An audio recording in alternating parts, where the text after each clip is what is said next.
In this video, we're going to be talking about 5 reasons that you should be investing in real estate. And when I say that you should be investing in real estate, I want to give a little point of clarity here, just because there's a lot of ways to invest in real estate. There's direct ownership of rental properties, direct ownership of commercial properties. There's ownership of things like REITs, aka real estate investment trusts. So real estate investment trusts are sort of a way to own real estate on the stock market, essentially. So it's basically a fund that, like a mutual fund that trades on the stock market that allows you to invest in real estate. The other is like syndicates, and syndicates have become more popular over the recent years with the rise of, say, things like Fundrise. So Fundrise is a syndicate where you are still a direct owner of real estate, but there may be a manager or another investor that's kind of that layer between you and the direct ownership.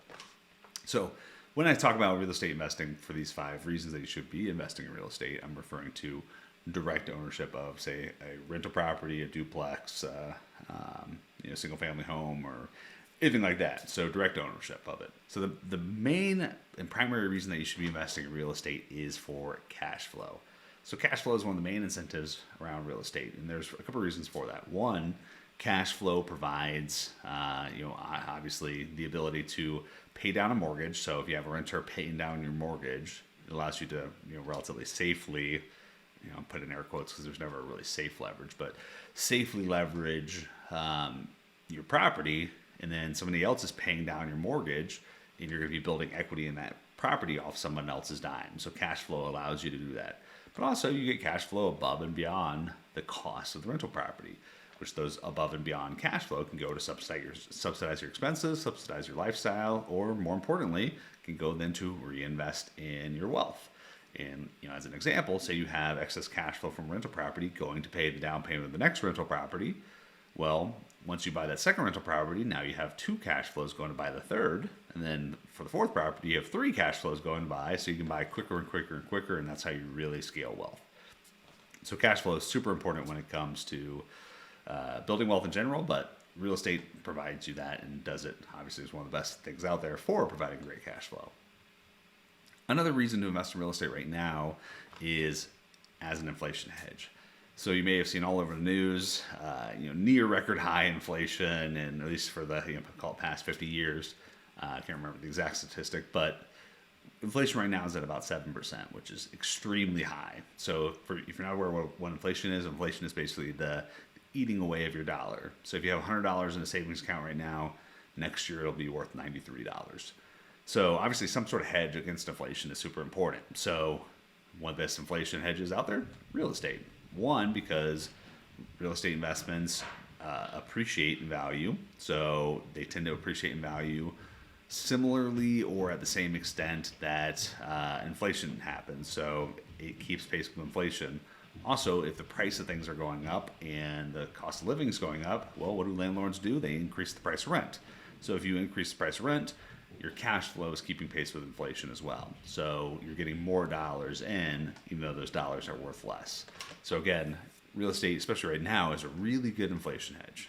One of the third reasons that you should invest in real estate is for the tax incentives. So I'm going to sort of generalize here, but basically taxes on real estate, the tax code in general is about 70,000 plus pages long.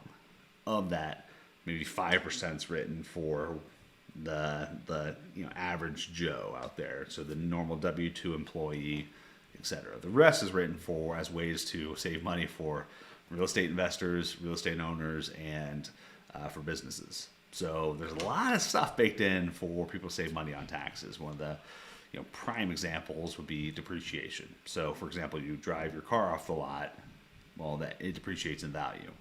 Well, real estate, within the tax code, you're allowed to depreciate your property.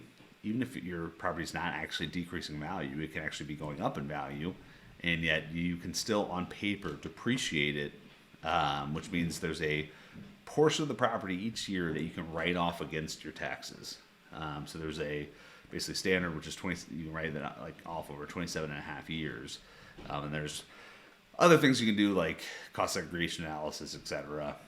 These are all beyond the scope of this video, but if you need help in doing real estate investing and want help from a tax professional, shameless plug here for Vincere Tax, my tax company. That is definitely something that we can help you with. So just make sure you reach out via the link below. But shameless plug over. So long story short, with real estate investing, there's so many things that you can do to write off expenses, right? Basically increase your cash flow, just because one of the biggest things that eats away your cash flow is taxes. But real estate gives you a lot of ways to essentially pay zero taxes, if not very little taxes, and that can really help lower the impact. And you could get even to where you have basically tax-free cash flow. And tax-free cash flow would be huge. So tax incentives with real estate are a powerful, powerful thing. Next is diversification. So diversification is a goal of pretty much any investor out there. You hear this from financial advisors. Hey, make sure you diversify, and et cetera. Well, if you think about the stock market, there's about six or 7,000 different stocks out there on the stock market or the stock exchange. Well, within real estate, there's about 80 million single-family homes just in the U.S. In each single-family home is going to have very different regional impacts, different square footages, different remodeling. There's all sorts of different nuances to every property that's out there. I mean, you could have in the same neighborhood a commercial property next to a duplex, next to a single-family home. All of those are going to be valued very differently, and are going to have different tenants, different terms and associations with it. So therefore, you can really fluctuate and really diversify even within a small location. Not to mention if you have, say a 4-unit apartment complex. Well, if one of the tenants is vacant or one of the buildings is vacant, well, the other 3 might be still rented. So therefore, you get some diversification even within the one unit, because, or at least diversification of your cash flow. So diversification is another huge benefit of real estate investing. The last one is appreciation. So appreciation is one that, this opinion is going to be kind of controversial, but I don't never like to plan on appreciation. Cash flow to me is much more important. But that being said, you can't deny that real estate has the opportunity to appreciate.